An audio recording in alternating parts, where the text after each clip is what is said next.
Halo, selamat siang. Ketemu lagi dengan saya Luciana Darmawan, Lucy, perencana keuangan dari One Shield Financial Planning. Dan seperti biasa, setiap hari Rabu siang pukul 12.30, kita ketemu untuk ngobrol-ngobrol santai seputar topik perencanaan keuangan. Jadi buat sahabat One Shield nih, kalau misalkan kalian punya ide mengenai topik yang ingin kita bahas di Instagram live-nya One Shield, langsung kirim message aja ke Instagramnya One Shield. Oke.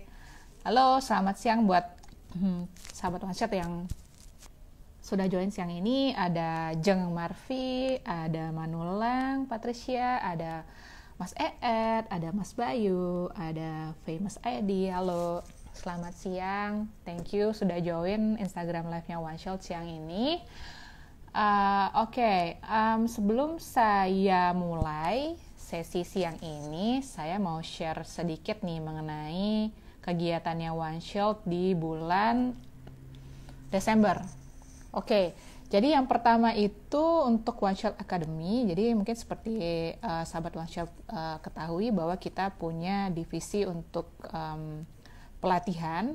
Jadi kita mengadakan pelatihan untuk teman-teman yang ingin belajar mengenai perencanaan keuangan. Jadi di 12 Desember nanti itu akan ada kelas untuk program pendidikan Associate Wealth Planner. Jadi ini programnya dilaksanakan setengah hari dan ini cocok untuk rekan-rekan yang baru mau akan belajar mengenai basic atau dasar-dasar dari perencanaan keuangan. Kemudian untuk teman-teman yang ingin mungkin merintis karir menjadi seorang Certified Financial Planner atau ingin belajar perencanaan keuangan secara komprehensif, bisa dengan mengikuti kelas Certified Financial Planner, program pendidikan Certified Financial Planner yang akan kita adakan mulai dari tanggal 28 November sampai dengan 17 Januari 2020. Jadi programnya ini adalah program pendidikan 6 minggu berturut-turut, tapi diadakan setiap hari Sabtu dan Minggu. Jadi kelasnya itu setengah hari juga, jadi biar nggak capek ya satu harian ya. Jadi siang ini kita akan bahas mengenai bisnis online nih teman-teman. Gitu. Jadi kalau minggu lalu kita udah bahas mengenai gimana sih caranya supaya bisa jadi financial planner for yourself bersama Pak Andoko, dan semoga teman-teman sudah punya gambaran atau bekal ya untuk mempersiapkan perencanaan keuangan untuk tahun depan. Jadi mumpung sekarang menjelang akhir tahun, jadi kita bisa melakukan review lagi mengenai pencapaian kita di tahun 2020 dari segi financial planning, dan kedepannya kita bisa punya perencanaan keuangan yang lebih baik untuk mencapai tujuan-tujuan keuangan kita.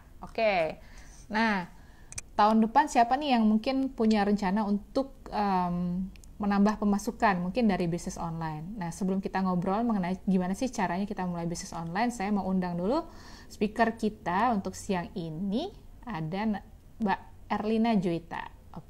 Kita undang ya Juwita.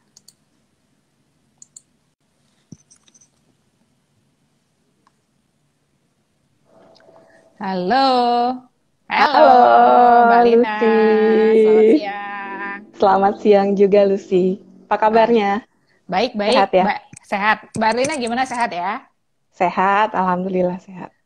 Ini kita kompak nih siang ini ya, bajunya ya, matching ya. Sama ya? Matching.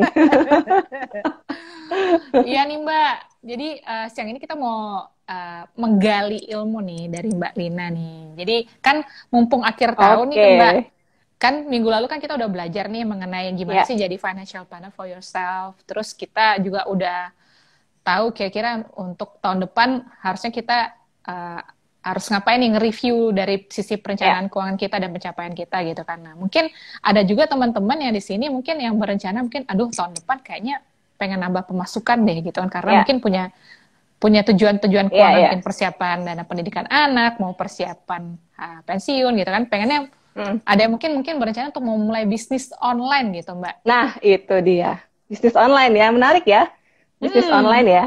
Nanti kita gali gimana nih sebenarnya bisnis online ini peluangnya seperti apa nih di tahun depan gitu ya. Karena ini kan udah Betul, penghujung tahun ya. betul Sudah di banget. penghujung tahun. Oke. Dan apalagi Oke. kan selama masa pandemi ini kan kalau menurut Ya. media massa juga kalau kita lihat di berita gitu kayaknya justru apa ya orang penerimaan orang Hmm. terhadap transaksi online gitu kan belanja online bahkan belanja groceries pun online gitu kan food Ya. delivery online itu jadi lebih tinggi gitu ya Mbak ya. Bener ya Mbak ya? Betul, betul, betul, betul. Nanti akan saya jelaskan deh angka statistiknya juga ada. Nah, Oke, itu kebetulan, menarik. iya kebetulan saya selain sebagai senior consulting di One Seat Financial Planning juga kan saya founder di Cerdas Keuangan. Nah, Oke beberapa deh. kali Cerdas Keuangan itu sebenarnya di invite gitu ya untuk menjadi coach di coaching kliniknya OJK, juga kemudian mengisi di beberapa instansi seperti misalnya waktu itu saya pernah ngisi juga di Mula, itu rutin hampir setiap bulan kita adain di Mula. Salah satu temanya adalah cerdas atur uang bisnis rumahan gitu. Jadi biasanya untuk Oh, oke. mompreneur yang mau Mm-mm. berusaha di rumahan juga bisa. Kemudian juga kita pernah juga adain dengan Nova. Jadi kita membahas pada saat Ramadan itu kita membahas cara susun perencanaan keuangan untuk bisnis rumahan di bulan Ramadan gitu. Jadi ya, ini menarik banget, Oke. temanya menarik banget dan juga um, bolehlah kita bahas lah ya lebih dalam lagi supaya nanti sahabat-sahabat Wansir juga dapat insight-nya gitu ya. Iya, Seperti bener itu. banget. Oke, jadi Ya. aduh saya sampai lupa ngenalin si Mbak Erlina nih ke teman-teman. Eh, Jadi tadi sudah disampaikan. Jadi ya, Mbak Erlina ini konsultan senior di One Shot Financial Planning dan juga merupakan co-founder dari komunitas Cerdas ya, Keuangan. Jadi cerdas keuangan. jadi maksudnya Hmm. topik mengenai bisnis online ataupun bisnis untuk bisnis rumahan ini sebenarnya topik yang sudah sering di-share oleh Mbak Lina ya, gitu ya ke komunitas ya. Ya. Oke. Nah, Mbak, jadi kan Hmm. sebenarnya tadi mungkin Mbak Lina bisa bisa share sedikit gitu kan mengenai sebenarnya statistiknya sebenarnya bisnis online itu Ya, ya maksudnya opportunity-nya seperti apa sih gitu? Kenapa kita harus ya. bahas bisnis online gitu? Ya, sebelum membahas tentang statistik itu ya ada baiknya juga kita bahas why-nya dulu nih, kenapa gitu ya. Kenapa sih orang memilih Iya, iya. untuk berbisnis gitu ya? Kenapa Iya, memilih iya. untuk berbisnis? Banyak sekali alasan yang diambil gitu karena orang misalnya saja nih pada saat seseorang itu pensiun dia butuh butuh untuk mengisi waktunya, tapi juga tanpa sia-sia gitu. Jadi sambil ngisi waktu juga sambil menghasilkan gitu. Ya udah pilihannya adalah berbisnis. Kemudian juga pada saat pengalaman COVID ya di awal-awal pandemik seperti itu kan, ada beberapa orang yang bahkan penghasilannya terpangkas gitu ya Lucia ya. Iya, Jadi iya. penghasilannya berkurang. Nah, bagaimana nih cara untuk mendapatkan penghasilan lain daripada kita mengandalkan gaji yang berkurang itu? Jadi ya udah mereka berusaha untuk berbisnis lagi. Kemudian selain itu juga saya cermati beberapa karyawan, bahkan cukup banyak ya karyawan yang sekarang sudah menjalankan side hustle gitu, Lucy. Jadi selain dia Iya. bekerja juga di perusahaan, dia juga punya side job yang lain untuk misalnya berbisnis secara online atau dia punya usaha yang lain yang menghasilkan pendapatan lain-lain sebagainya gitu. Nah, sebenarnya kalau bicara tentang peluangnya untuk menjalankan bisnis secara online itu kan sebenarnya um, oh iya, kenapa harus online gitu kan? Tadi kan saya Iya. bicara kenapa harus berbisnis. Sekarang kenapa sih harus online? Karena ini peluangnya bagus banget, apalagi di saat ini. Pertama, semuanya sekarang everything goes digital gitu ya semuanya. Iya, iya. Bahkan OneShield pun sekarang sudah menuju ke arah sana gitu ya. Iya, betul, Ya kan betul. sudah ke arah digital. Jadi mau nggak mau siapapun itu yang awalnya konservatif saat ini pasti sudah harus memikirkan bagaimana caranya supaya go digital. Jadi itu Iya. dipilih untuk bisnisnya secara online. Kemudian pengalaman pada saat PSBB yang lalu, itu kan semua transaksi dilakukan secara online, mau nggak mau ya, kita nggak bisa kemana-mana, kita mau beli apapun menggunakan online gitu ya. Kemudian juga ada potensi milenial saat ini, itu sebanyak sekitar 33% penduduk dunia itu adalah milenial, dan mereka adalah sangat-sangat teknik savvy, teknologi savvy Teknologi gitu ya. savvy. Mereka benar-benar melek digital dan itu adalah peluang buat kita memanfaatkan mereka untuk berjualan atau untuk melakukan bisnis apapun itu gitu ya. Jadi karena memang populasinya sudah semakin banyak, apalagi ditambah dengan populasi generasi Z gitu ya, yang mungkin nanti akan semakin banyak dan populasi yang di atasnya seperti baby boomers mungkin akan semakin berkurang gitu ya. Nah, itu adalah sebenarnya itu peluang gitu. Nah, Iya. sebenarnya itu kenapa menjalankan bisnis secara online? Sebenarnya juga kalau di samping dilihat dari sisi populasinya juga. Nah, ini menarik nih karena bisnis online itu adalah bisnis yang benar-benar butuh modal yang sedikit. Jadi bisnis ini kalau bisa dibilang kita awalnya modalnya seminimal mungkin juga bisa jalan gitu ya. Oke. Misalnya kita mau jualan, kita mau berbisnis, kita gunakan platform yang memang sudah ada. Kita nggak perlu, kalau dulu kita harus membuat website sendiri. Yeah. Website itu butuh modal sih. Minimal 3 juta kita harus buat website. Kalau yang mau yang lebih bagus itu sampai ratusan juta bahkan ya. Kalau di sini kita bisa gunakan platform online.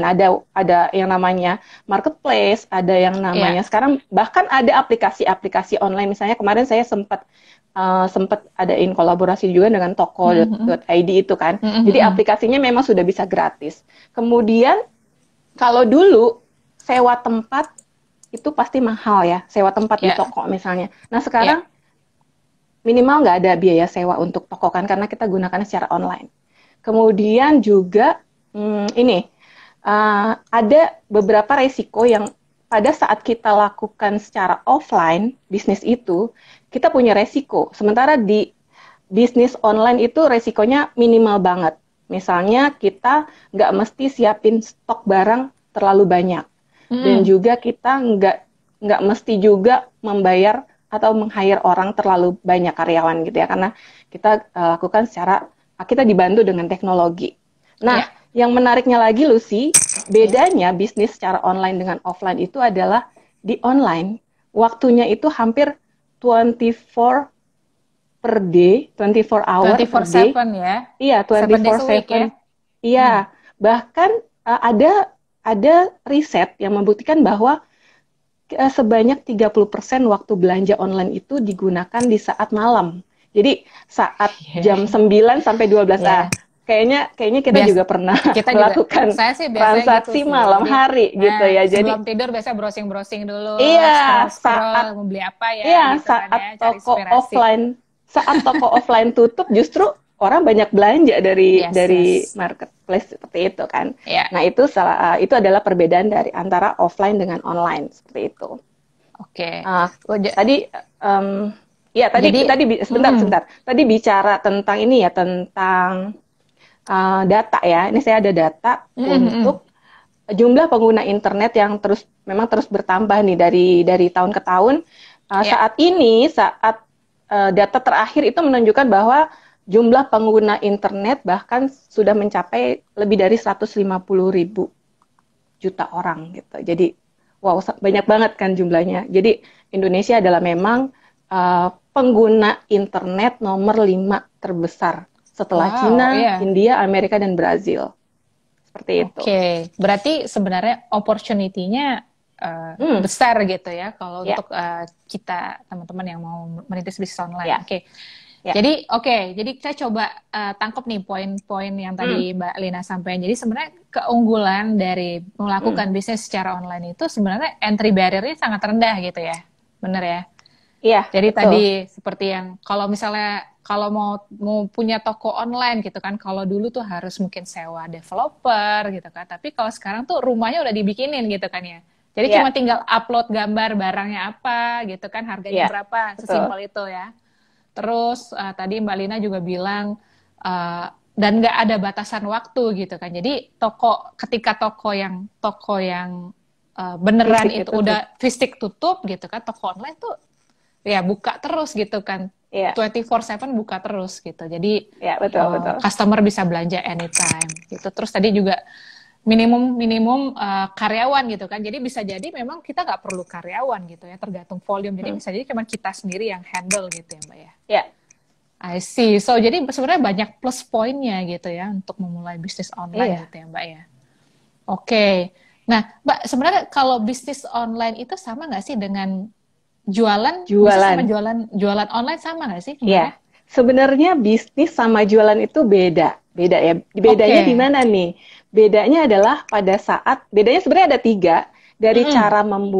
cara dia membuat rencana dari dia membuat rencana usaha. Yang kedua adalah dari cara membuat apa atau menyajikan pelayanan. Dan yang ketiga adalah dari cara mengelola keuangannya. Nah, kita bahas satu-satu Oke. ya. Ya. Perbedaan yang paling jelas antara jualan sama bisnis. Nah, yang pertama adalah cara membuat rencana bisnis. Nah, di jualan atau berdagang gitu ya, itu relatif nggak punya rencana atau bisnis plan yang sangat komprehensif atau sangat Hmm. detail. Karena pada saat hari Senin misalnya mau jualan makanan ya, misalnya makanan apa gitu. Kemudian hari Selasa atau seminggu berikutnya mau jualan masker gitu kan. Jadi rencananya itu nggak sedetail dan nggak sekomprehensifnya bisnis. Beda dengan bisnis, kalau di bisnis kita ya aja one shot ya, di awal tahun kita mesti bikin bisnis plan gitu ya. Ya Iya. kan? Bisnis plan semua planners harus masang yang namanya bisnis plan, mesti dilihat dari sisi misalnya apa namanya kliennya seperti apa, kemudian produk yang dijual seperti apa, income streamnya dari mana, pengelolaan keuangannya seperti apa, itu bedanya. Itu beda yang sangat basic banget. Kemudian yang kedua adalah cara memberikan pelayanan ya. Di jualan kadang kita nggak terlalu mementingkan ini ya service untuk klien yang long lasting misalnya service itu ya maksudnya kita jualan aja lah, nanti Hmm. pola hubungan baik itu nggak nggak harus di maintain. Sementara di bisnis Oke. beda lagi nih, di bisnis kita lebih berpikir jangka panjang Lucy, karena Iya. di bisnis kita nggak selalu harus jualan tapi kita maintain the relationship gitu, karena Iya. siapa tahu pada suatu saat dia nggak beli atau dia nggak menggunakan jasa kita, siapa tahu dia justru memberikan referensi ke orang lain, atau nanti mungkin ke depannya atau tahun berikutnya atau tahun berikutnya lagi, dia trust ke kita dan dia mau berbisnis dengan kita seperti itu. Nah, yang Oke. ketiga adalah beda cara pengelola keuangannya. Yang saya perhatikan nih, kalau jualan itu nggak terlalu melihat bagaimana laporan keuangannya, bagaimana dokumentasinya, apakah Hmm. dokumentasinya itu selalu di maintain. Beda dengan bisnis kan, kalau bisnis itu cenderung ada ini usahanya ya, ada PT, ada bentuk usaha yang legal gitu ya. Entah itu firma, entah itu perusahaan terbatas dan lain sebagainya. Karena kita punya kewajiban untuk lapor pajak, untuk kita memberikan laporan keuangan, itu cenderung kalau saya perhatikan sih di situ bedanya. Di I see. pembagian rekening juga pasti berbeda dong. Kalau di PT atau di firma mungkin ada yang namanya giro, tabungan. Kalau Mm-mm. sementara kalau di jualan ya bisa jadi hanya tabungan biasa atau yang lebih sederhana deh I sifatnya see. seperti itu. Jadi, tapi sebenarnya kalau yang dari jualan sebenarnya bisa naik kelas Mm-mm, ke bisnis dong ya? bisa. Ya. Itu tujuan Itu cerdas keuangan tujuannya sebenarnya ya. itu untuk Oke. membuat anggota komunitas kita yang memang sudah punya bisnis tapi Ya. skalanya masih mikro banget, itu Mm-mm. usahakan untuk naik kelas gitu loh. Jadi itu sih sebenarnya misi kita saat ini. Misinya ya. Wah, Iya. oke. Ya, I see. Oke, nah kalau kita ngomong, tadi kita udah tahu nih bedanya bisnis sama jualan itu apa gitu kan ya. Iya. Nah, terus sebenarnya kalau kita ngomong soal opportunity untuk bisnis online, sebenarnya apa aja sih yang bisa kita jual gitu, kita Jual. bisniskan secara online gitu, Mbak. Mungkin Mbak bisa Sebenarnya ngasih banyak ya. ide ya.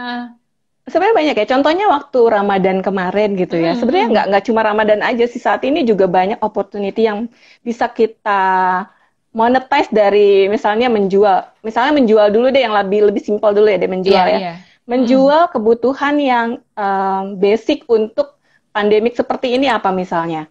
Ya kan, seperti masker pasti kita gunakan setiap hari. Kemudian hal-hal yang terkait dengan Kesehatan, sanitasi, kesehatan, kemudian kebutuhan vitamin. untuk suplemen, kebutuhan untuk Mm-mm. makanan sehat, seperti itu kan Iya, pasti akan sangat dibutuhkan. Dan lagi juga yang menjawab masalah-masalah saat ini, misalnya masalah kesehatan, kita juga bisa berbisnis di area konsultasi gitu ya, misalnya kita adakan kelas online, kemudian kita juga sebenarnya banyak sih dari kebutuhan-kebutuhan pokok yang memang diperlukan oleh masyarakat gitu. Ide-idenya I banyak sih. see. Ada dari Jadi, makanan, dari mm-mm. dan banyak hal gitu sih. Oke, jadi Iya, bisa produk, bisa jasa juga gitu ya tadi ya. bisa Jadi, produk, bisa jasa. I see. Jadi tipsnya Mbak Lina berarti kita harus ngelihat dulu based on apa yang dibutuhkan oleh Ya, lingkungan kita saat ini gitu ya. ya. I see. Oke. Oke. Terus gak tahu nih mungkin dari pengalaman Mbak Lina nih setelah Hmm. banyak sharing ke komunitas gitu kan mengenai ke perencanaan keuangan gitu kan terutama untuk bisnis gitu kan. Ada Mbak Lina bisa ngasih masukan nggak sih atau ngasih ide gitu kan apa ya maksudnya bisnis yang mungkin tiba-tiba baru muncul pas pandemi gitu atau mungkin ada temennya Mbak Lina yang tadinya mungkin bisnisnya Iya, mungkin bisnisnya makeup artist terus iya, iya, misalnya iya. tiba-tiba jadi punya catering gitu kan ada ini nggak sih Ini beberapa menarik nih, contoh. menarik. Mm-mm. Saat pandemik yang lalu, itu kan banyak sekali bisnis yang kolaps ya. Iya, Misalnya nih, bisnis wedding aja, wedding package yes gitu yes ya, yep. pelaminan.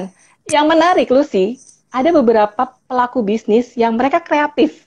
Mereka Oke, langsung switch the business menjadi, yang tadi tuh, yang pelaminan menjadi, tebak deh, menjadi apa? Menjadi apa bisnis ya yang nggak kita pikirkan totally sebelumnya. beda ya. Jadi, totally beda. Menjadi bisnis peti mati. Bayangin. Hah, Bayangin, wah, ya kan? Ya kan? iya ya. Bahkan saya perhatikan juga ada ini ya, penerbangan ya, perusahaan jasa penerbangan yang switch the Mm-mm. business dari usaha dia untuk transportasi, Ya. penerbangan menjadi kuliner kan? Ya kan yang sempat viral waktu itu kan. Jadi Thai Airways itu jadi mereka jualan Oh iya semacam iya. odading gitu Semacam loh, odading. odadingnya Iya, Thailand gitu mereka ya. jualan semacam odading dan itu cukup laku dan cukup membawa profit buat mereka. Jadi sebenarnya kreativitas ini dibutuhkan pada saat pandemi. Jadi saya melihat ya, bisnis yang Hmm. bisa dimulai itu banyak dan gampang banget mulai bisnis, tapi yang sulit adalah cara mempertahankan bisnis. Contohnya aja deh Oke. bisnis financial planning deh. Banyak banget kan orang yang mulai bisnis financial planning itu Iya ya iya. siapa aja bisa dibilang tanpa sertifikasi pun bisa gitu ya. Tapi kan kita perhatikan selama jangka waktu ke belakang, belasan tahun ke belakang, perusahaan mana aja sih yang masih bisa bertahan gitu loh. Iya Iya iya. kan? Betul. Jadi ya itulah seperti itulah Lucy kayak Oke, gitu. sip.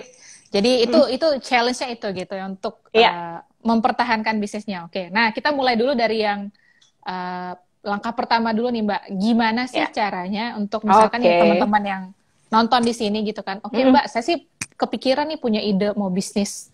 Ini ada masakan ibu saya gitu, enak banget saya Iya, pengen jualan online tuh. Gimana sih maksudnya step by step gitu. Mulainya dari mana sih gitu. Mungkin sebenarnya ada ininya nggak panduannya gitu. iya, step by stepnya sebenarnya dari mindsetnya dulu ya. Kadang-kadang Oke. susah nih mindset mereka orang-orang yang misalnya dia mau berbisnis tapi punya mindset takut rugi di awal gitu kan. Aduh bener nggak ya nih bakalan untung nanti atau gimana ya caranya sulit banget gitu. Jadi mindsetnya dulu nih kita benahin. Oke. Sebenarnya untuk berbisnis itu ya kita tekad dulu dan mindset dulu sih kita benahi pola Oke. pikirnya dulu. Ya. Kemudian yang kedua yang saya perhatikan adalah kita juga butuh dukungan loh, support system juga penting. Jadi kalau kita mau berbisnis, tapi nggak didukung dengan keluarga, nggak didukung dengan sekitar kita, itu otomatis mungkin agak sulit bisa, tapi agak sulit mungkin. Kemudian yang penting lagi adalah visi misi, tentu saja. Terus kemudian juga pilih jenis usaha yang memang kita tahu persis dan memang kalaupun kita nggak digaji dari situ ya kita fine-fine aja gitu, jadi nggak terpaksa seperti itu. Nah, saya sebenarnya sudah mencatat nih beberapa langkah nih ya untuk berbisnis online khususnya ya, karena kalau bisnis online kan kita perlu platform ya, platform Ya. kemudian juga kita butuh beberapa skills gitu ya. Nah, yang Ya, pertama, teman-teman untuk memulai bisnis online, teman-teman tuh bisa menggunakan media media sosial yang udah ada. oke. Pilihannya banyak, pilihannya banyak. Kalau mau menggunakan media sosial itu bisa pakai Facebook, Instagram, YouTube, ataupun misalnya Google. Google sekarang udah ada juga, tapi masih belum banyak yang tahu gitu. Kemudian kalau Google, mau menggunakan, ya, kalau Google mau maksudnya itu? menggunakan, ada Google Google maksudnya? for Business. Oh, Google for Google for Business Business, sekarang oke. saat ini ada, tapi mungkin belum banyak yang tahu Belum banyak karena yang tahu. masih masih dalam tahap sosialisasi seperti itu ya. Oke, oke. Kemudian kalau mau menggunakan marketplace, teman-teman juga pasti bisa lihat dong. Tinggal di cari tahu aja nih sebenarnya marketplace untuk di Indonesia yang ngetop apa sih, si toko ijo kah, si toko Si merah toko, kah, oh, ya kan? Toko si orange toko kah, orange kah ya, gitu kan? yang mana gitu. Jadi mau ikut yang mana? Bahkan kalau misalnya teman-teman mau ikut ke toko yang ke semua toko pun bisa gitu, nggak ada yang Iya, larang iya, kan seperti itu. iya. Jadi pilihlah yang benar-benar uh, benar-benar baik gitu ya. Jangan yang tipu-tipu seperti itu. Kemudian kalau memang teman-teman masih berorientasinya untuk pengen punya website sendiri, itu dipikirkan juga ininya sih, biayanya juga sih. Jadi modal awalnya Oke. sebenarnya untuk pembentukan websitenya sendiri, terus maintenance cost-nya nanti setiap tahun. Dan juga itu kalau setahu saya sih harus di-maintain bahkan setiap bulan ya, bahkan dilihat setiap minggu ada bugs-nya atau apanya gitu lah, Iya, yang iya. mesti kita lihat seperti itu. Nah, ini untuk medianya. Jadi punya akun dulu di media sosial. Kemudian yang kedua, kita punya produk apa nih yang ingin kita jual atau jasa apa ya yang ingin kita tawarkan itu Iya. dulu. Kalau Ya. seandainya belum punya, kita pikirkan dulu apa yang mesti kita tawarkan kan, seperti itu Mm, kan. mm, mm. Jadi pilih produk yang memang sesuai dengan passion dan juga yang sesuai dengan kebutuhan pasar, bahkan yang mungkin menjawab masalah yang ada saat ini seperti itu. Jadi tadi kan saya udah sebutin tuh beberapa Iya, iya, contoh-contohnya beberapa ya, ide ya. produk-produk Mm, apa mm. yang bisa ditawarkan. Kemudian, nah ini nih yang menarik adalah setelah kita tahu media yang kita gunakan, setelah kita sudah punya produk dan jasa yang akan kita tawarkan, yang ketiga adalah gimana nih cara kita mendapatkan calon pembeli atau calon Nah, pelanggan yang cocok. yes, Nah, yes, yes. itu Itu tuh. pertanyaan Itu sejuta umat. itu sebenarnya Gimana caranya? sebenarnya sulit, tapi kalau kita sudah tahu itu akan menjadi lebih mudah. Iya. Gini loh, saya kemarin tahun berapa ya? Udah lama juga sih saya sempat ngobrol sama teman saya di Facebook gitu ya. Jadi kebetulan ini juga saya tulis di buku ini nih, di buku ini. Jadi nanti teman-teman kalau ada yang berminat bisa bisa Itu mendapatkan ini. judul bukunya Jadi apa, Mbak? Smart Mom Financial Stories ya. Di Oke. situ ada dua judul yang mengulas bisnis online. Jadi untuk mendapatkan pelanggan yang benar-benar cocok dengan usaha atau dengan produk yang kita tawarkan, itu sebenarnya kita bisa pilih dua cara. Yang satu Oke. organik atau yang kedua berbayar. Tapi masing-masing punya plus minusnya, Lucy. Oke. Jadi kalau kita gunakan cara yang organik atau cara yang free gitu ya, itu Iya. akan butuh lebih banyak waktu dan um, bisa jadi target kita nggak achieve semua. Sementara kalau Oke. kita gunakan misalnya fasilitas sponsorship atau kita gunakan paid sponsorship itu ya, paid partnership misalnya gitu, nah ini akan lebih menghemat waktu, akan lebih mencapai target. Misalnya kita targeting untuk produk, misalnya apa ya, misalnya produk kesehatan, kita targetkan usianya dari usia berapa ke berapa gitu. Kemudian gendernya apa, lokasinya di mana. Nah dengan fasilitas yang berbayar ini kita bisa lebih menghemat waktu dan tenaga kita untuk mendapatkan pelanggan yang sesuai dengan produk yang kita tawarkan gitu. I see. Oke, berarti tadi mungkin bisa dijelaskan lebih detail Hmm, sedikit nih Mbak ke teman-teman ya, mungkin nggak terlalu familiar kalau kalau ya, misalkan kita mau coba dengan cara organik itu ya, artinya tuh kayak kita ya tawarin Mungkin Iya, dari mulut ke mulut gitu kali ya, iya, iya, iya.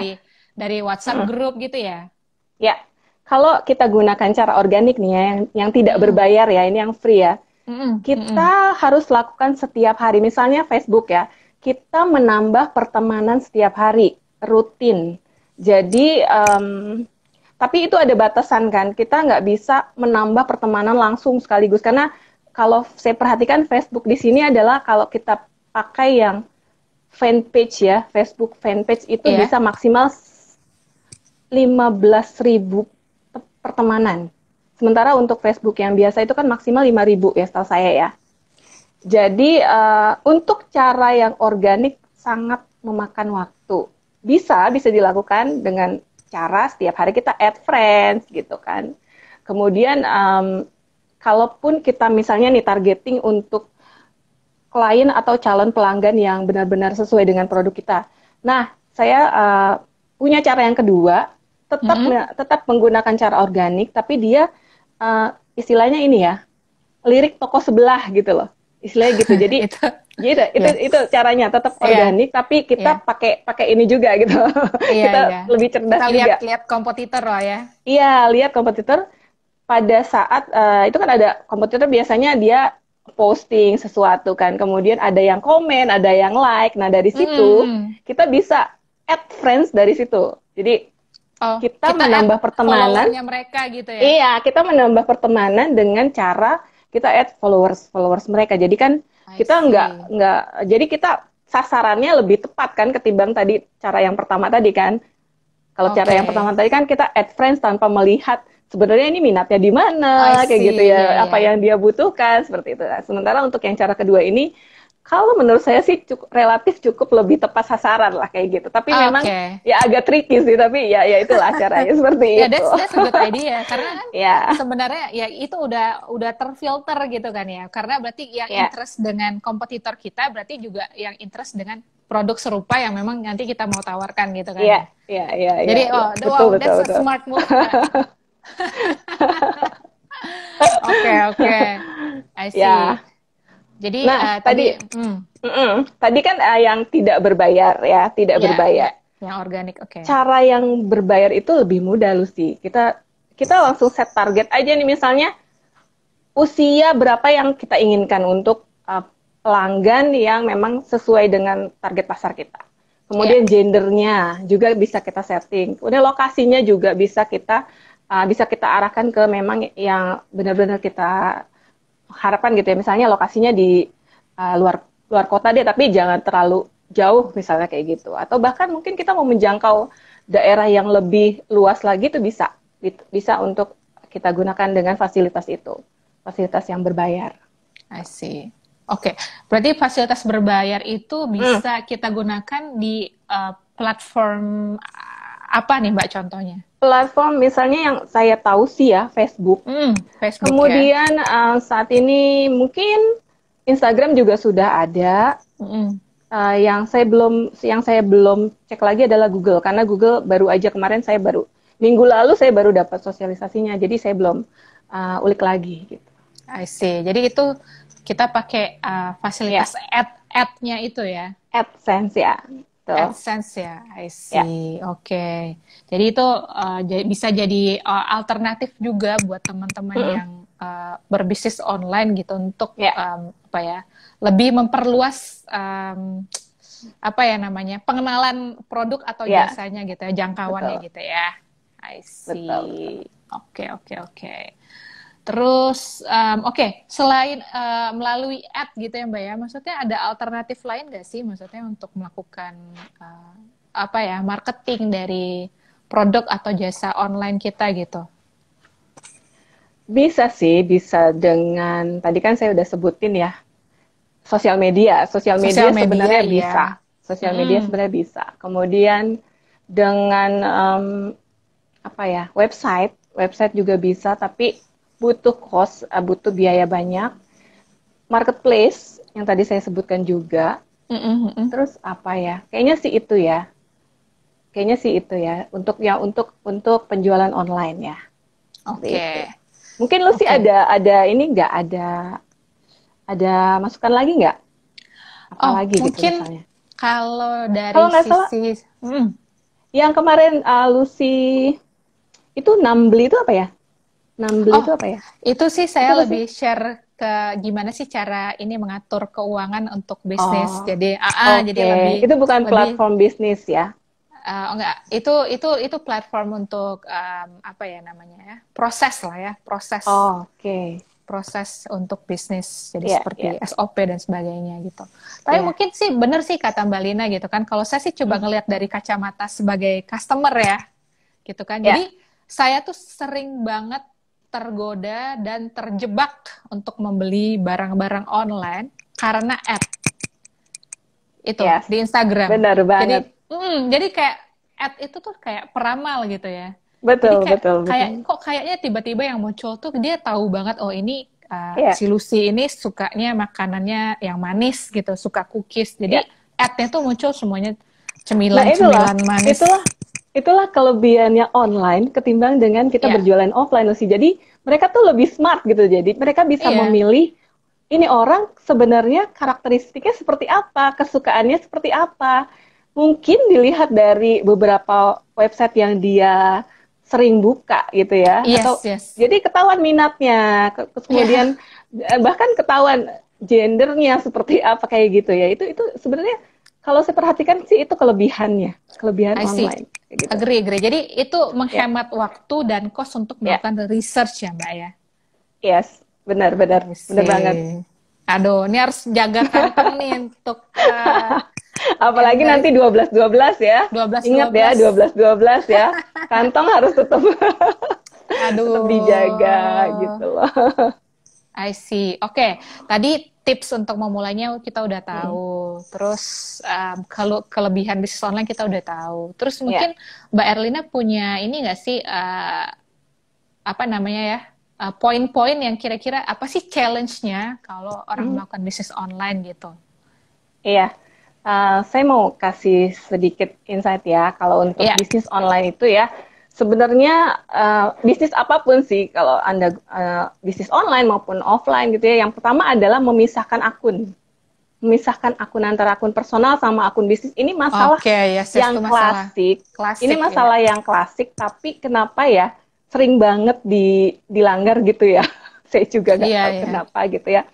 Mungkin cara pandang yang misalnya nih, ini baru awal kok, jadi nggak apa-apa juga sih, masih digabung-gabungin seperti itu. Nah, justru di awal itu teman-teman, jadi justru di awal itu kita buat yang memang sudah fix gitu loh. Jadi di awal memang sudah rapi seperti itu. Jangan nanti pada saat bisnisnya udah jalan, pada saat bisnisnya udah growing up, malah nanti yang basic-basic itu justru ketinggalan. Jadi yuk sebelum kita memulai bisnis, pisahkan dulu nih sebenarnya keuangan untuk bisnis dengan keuangan untuk personal. Kadang kadang kalau kecampur-campur itu kan ada aja ya godaannya, misalnya, aduh mau ambil dulu uang dari bisnis ini untuk misalnya kebutuhan yang personal seperti itu. Iya, Jadi yang pertama adalah memisahkan sih, iya. memisahkan rekening antara bisnis dengan personal gitu. Kemudian jangan lupa juga ya teman-teman, kita bangun juga sih, bangun komunitas juga sih. Misalnya kita sudah masuk ke marketplace atau Mm-mm. kita sudah gunakan sosial media, tapi tokonya didiemin aja gitu. Kita nggak bikin ada komunitas ya, kita nggak membuat sesuatu gitu loh di dalamnya. Jadi percuma aja gitu, nggak akan growing. Beda dengan misalnya kita pelan-pelan kita gali kebutuhan bisnis, kebutuhan komunitasnya, kemudian kita buat misalnya grup WhatsApp seperti itu, atau kita buat um, rutin pertemuan bisa dilakukan dengan online kan seperti itu. Jadi terjalin yang namanya komunikasi antar komunitasnya seperti itu. Oke. Ya. Jadi komunitas yang dimaksud itu maksudnya Mm. itu kita bisa kumpulin dari existing customer gitu atau Iya, gimana, iya. Mbak? Ya, bisa dari existing customer, atau bisa misalnya kalau kalau OneShield ini kan berarti uh, consulting ya, berarti kan Iya. mungkin ada kelas-kelas online, kemudian ada Mm-mm. alumni-alumninya gitu ya, dikumpulin di dalam Oke. satu grup WhatsApp. Di situ mungkin di setiap berapa minggu atau setiap ini ada informasi atau ada kegiatan dan lain sebagainya. Jadi yang sudah pernah engage sama kita, jadi tetap ada koneksinya gitu loh. Jadi nggak lepas kemana-mana nggak gitu lepas loh. aja gitu ya. Ya, nggak lepas begitu aja. Siap. Oke, buat teman-teman yang udah join di Instagram Live ini, monggo loh kalau misalkan ada pertanyaan gitu. Gimana sih caranya untuk misalkan kemarin tuh ada pertanyaan di Instagram Story itu kesulitan untuk mendapatkan modal gitu Mbak. Oke. Nah, kita ngomong soal modal. Tadi kan Mbak Erlina sempat bilang bahwa sebenarnya kalau mau bisnis online tuh bisa dibilang tuh minim modal gitu Mbak ya. Itu maksudnya gimana Mbak? Jadi sebenarnya kalau bisnis online tuh bedanya sama bisnis offline kan. Kalau bisnis offline kita modalnya di awal aja udah mesti mikir, aduh mesti sewa tempat di mana ya, itu kan modal, sewa tempat. Kemudian mesti stok barang seberapa banyak ya, kayak gitu. Kemudian juga mesti menggaji orang berapa ya, yang mesti saya keluarkan seperti itu kan. Beda dengan online kan. Di online kita nggak perlu, kalaupun kita nggak mau buat website bisa pakai marketplace aja gitu, atau pakai aplikasi toko online aja. Atau kita manfaatkan sosial media aja. Kalaupun memang nggak bisa menggaji orang, ya tinggal banyak kok aplikasi yang untuk misalnya admin atau untuk pencatatan keuangan. Sekarang udah banyak banget aplikasi untuk pencatatan keuangan. Kemudian udah jelas nggak membutuhkan biaya tempat karena kan offline kan. Jadi karena kan online kan, jadi nggak butuh untuk sewa tempat. Tempat. Oke, atau mungkin tergantung kita mau jualan apa gitu, karena kita mau trading jualan atau kita mau bikin sesuatu gitu kan. Kalau bikin sesuatu kan kita perlu beli bahan bakunya dulu gitu, dimasak dulu, ada gas, ada listrik gitu kan, ada air untuk masak. Tapi kalau misalkan kita trading gitu kan, jadi kita seperti mungkin reseller kali ya Mbak ya. Iya, seperti reseller itu kan sebenarnya kita modalnya juga minim banget. Betul. Apalagi kalau produknya udah jadi nih, kita tinggal jadi perantaranya aja nih, ya. Perantaranya aja, tinggal pesen dari produsen. Tolong kirim dong ke alamat si A. Jadi nggak tanpa melalui ke alamat kita pun bisa gitu loh. Seperti itu dropshipper ya istilahnya. Iya, dropshipper, betul. Jadi nggak perlu ada inventory untuk nyimpen barang gitu ya. Jadi benar-benar ya udah jadi broker di tengah-tengah aja gitu ya Mbak ya. Jadi broker betul broker modal, gitu kan. betul. Jadi nggak ada alasan lagi untuk bilang bisnis online itu susah ya. Nggak ada alasan lagi. Bahkan sekarang pemerintah kayaknya udah semakin mendukung ya, mendukung pertumbuhan UMKM ya, karena memang saat pandemik seperti ini, saat prihatin ya, jadi UMKM diharapkan dapat growing up lah, dapat lebih bertumbuh lagi seperti itulah. I see, oke. Terus, kemarin tuh di Instagram Story itu sempat ada yang nanya, gimana sih cara bikin bisnis plan? Nah, itu kayaknya dia. Itu sebenarnya butuh waktu dan kita buka kelas online aja gimana? Iya, bikin kelas online gitu ya, perlu sesi khusus itu ya. Iya, nanti Wansir ada ya kelas online tentang bisnis plan gitu ya, how to build that's a good idea. Iya, betul. Kayak kalau kemarin sih kita udah punya kelas itu untuk strategi untuk atur keuangan untuk UMKM, itu kita sudah pernah lakukan di Cerita Uang juga. Cerita Uang. Iya, betul. Jadi buat teman-teman yang mungkin tertarik yang bagus untuk untuk belajar lebih jauh mengenai gimana sih caranya untuk bikin business plan, cara untuk bikin laporan keuangan bisnis UMKM gitu. Jadi pantengin aja gitu ya Mbak ya di Instagram kita. Di OneShield, di Cerdas Keuangan, di Cerita Uang gitu, teman-teman bisa pantengin terus gitu ya untuk tahu jadwal kelas-kelas berikutnya gitu ya. Oke, gimana nih teman-teman, ada yang punya pertanyaan langsung aja di chat. Nah kalau misalkan nggak ada pertanyaan nih Mbak, mungkin ada mungkin last tips dari Mbak Erlina gitu mengenai merintis bisnis online gitu. Jadi untuk menyemangati nih teman-teman untuk yuk mulai gitu. Iya. Jadi yang terakhir ya, tipsnya dari saya adalah 3C 3S nih, biar gampang diingat ya. 3C, 3C 3S. 3S. Oke. 3C 3S ya. C yang pertama adalah catat. Selalu catat apapun Catat, oke. kondisinya. Jadi mau itu pakai manual, teman-teman, atau mau menggunakan aplikasi, yang penting harus dicatat pendapatannya maupun pengeluarannya seperti apa. Kadang-kadang orang lupa nih untuk mencatat, dan Ya, mungkin lupanya itu karena mereka nggak tahu impact-nya. Ya, yes. sebenarnya impact-nya akan sangat besar kalau kita lakukan secara rutin. Dari situ kan kita bisa tahu spending pattern-nya seperti apa, dan kita bisa tahu nanti ke depannya apakah surplus, defisit, atau nol, itu bisa kita gunakan untuk apa gitu ya.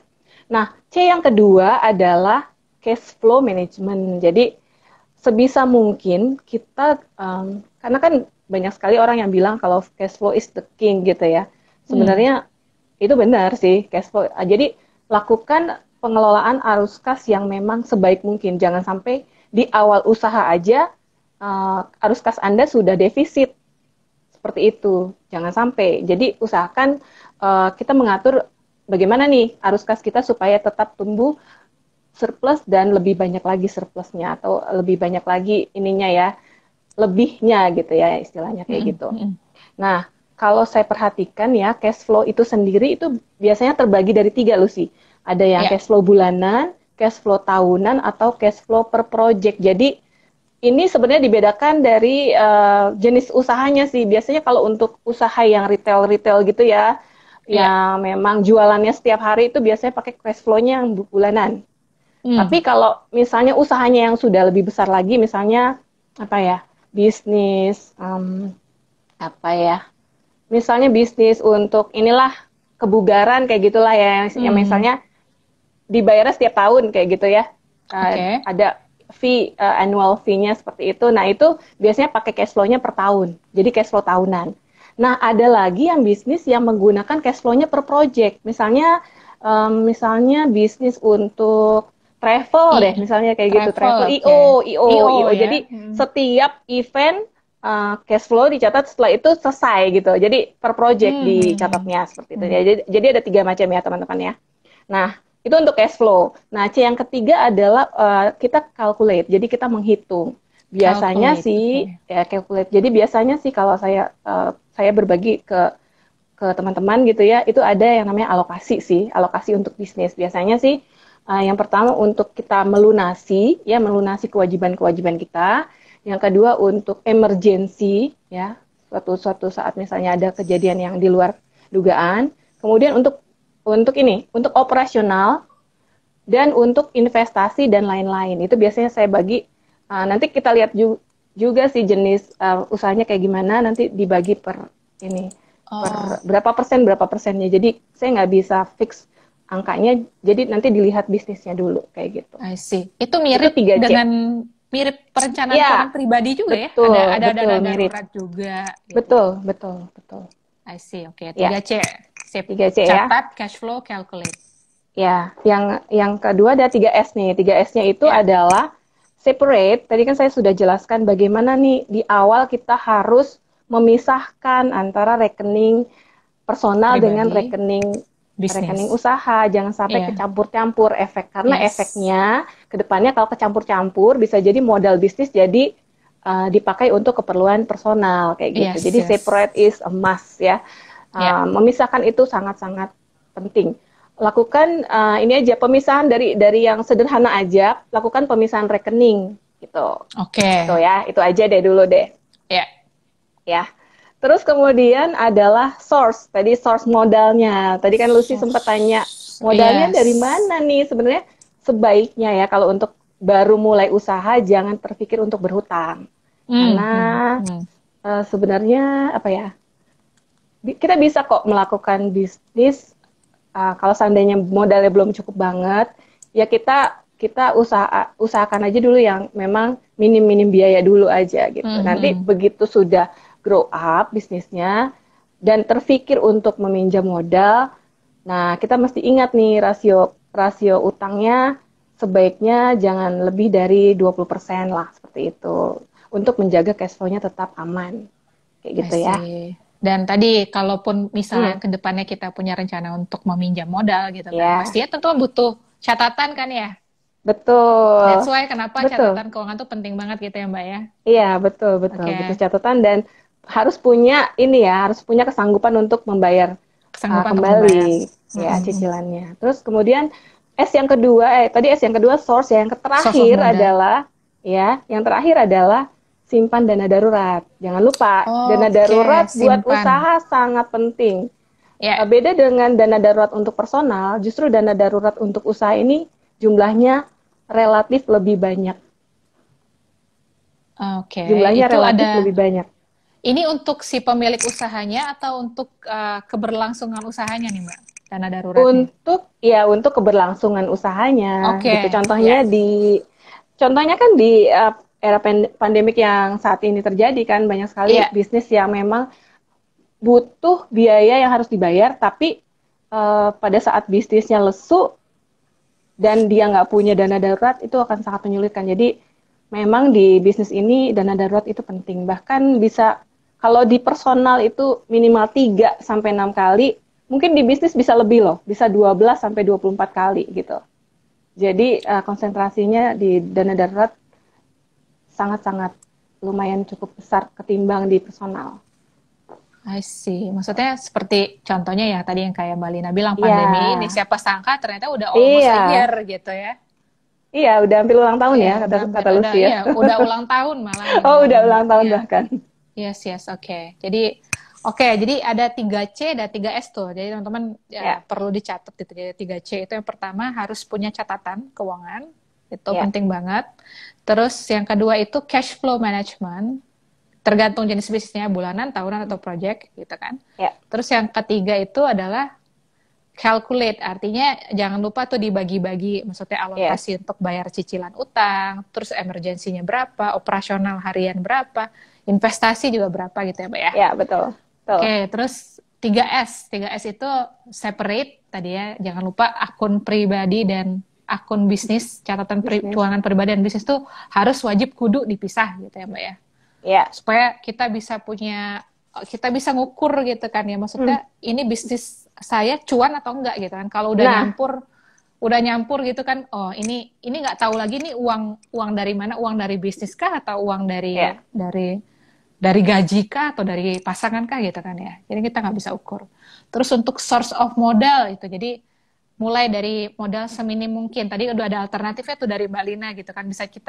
Bisa tanpa modal malah jadi broker di tengah-tengah reseller gitu kan ya. Dan ingat kalaupun kita ke depannya bisnisnya mau growing gitu kan butuh tambahan modal, tetap perlu yang namanya ya, catatan keuangan supaya si pemberi pinjaman bisa lihat ini bisnisnya ini growing apa enggak gitu kan. yes, Bisa punya betul. kemampuan untuk bayar apa enggak gitu kan ya. Dan terakhir itu Ya, jangan lupa apa Mbak, save dana darurat ya. ya, save dana darurat atau simpanan dana darurat seperti itu. Simpanan dana darurat. Oke, Ya, siap. oke, siap ya. Terima kasih banyak banget Mbak. Seperti biasa tuh Mbak Lina tuh Sama-sama. selalu punya itu kayak 3C, 3S gitu kan. Jadi Biar gampang diingat, biar gampang diingat. gampang untuk diingat buat Betul. teman-teman gitu ya.